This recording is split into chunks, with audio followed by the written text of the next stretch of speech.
Hi, so I'm moving on to square number 6 today, but I first want to just show you what I did with the stripy technique that we learned in the last square. I found this wool, it was a big chunky jumper, and I pulled it apart, and you can see I've done the thing up the side, but it's I just did it in a knit stitch.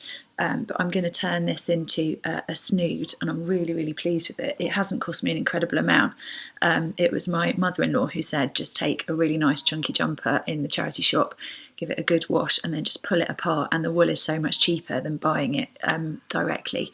So I'm quite pleased with that. It's come up really well, and because it's just a knit stitch, it hasn't actually caused me too much trouble.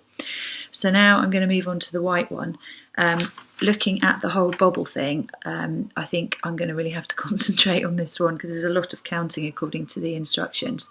I've cast on, I've done the first few lines, and I haven't quite got to the bobble bit yet, but we'll have a look at that in a moment. So see you in a bit. So as you can see, I've done my first bobble line, but I've had a bit of a disaster actually. I started with 32 stitches and I now only appear to have 30, and I'm not entirely sure how that's happened. Also, the bobbles here look quite slack. When I first did them, they were like that, and I thought, oh no, the bobbles not work, but in actual fact you can just push them through from the back. It's quite pleasing actually, but you can see that they're a little bit slack, so I need to work on my tension there.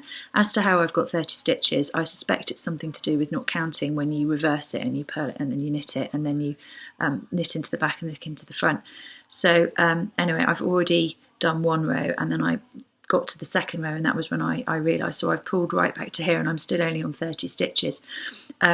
Once again, I have learnt a little trick, which is to take just a random piece of wool on a needle, on a darning needle, and just thread it into a row once you've knitted through it. And then if you actually have to pull a load of stuff apart, it means that when you get to where the wool is in your stitch, it will actually not go any further. So it basically means that you don't then keep on pulling more of your square off than you actually have to.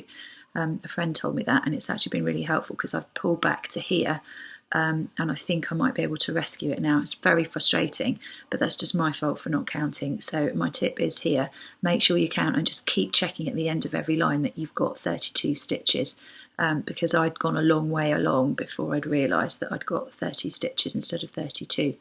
So anyway, I'm going to keep going now and see how we go. I didn't actually manage to rescue the square after all. I had to actually pull it apart totally, which was very annoying. But I have learnt now about tension and really making sure that you check and you count at the end of each line. So I finished it. The bobbles are looking good. You just have to sort of push them through so they actually stand up nicely. And I've got to deal with the fact that it's a little bit curly. But overall, that was all right once I started counting.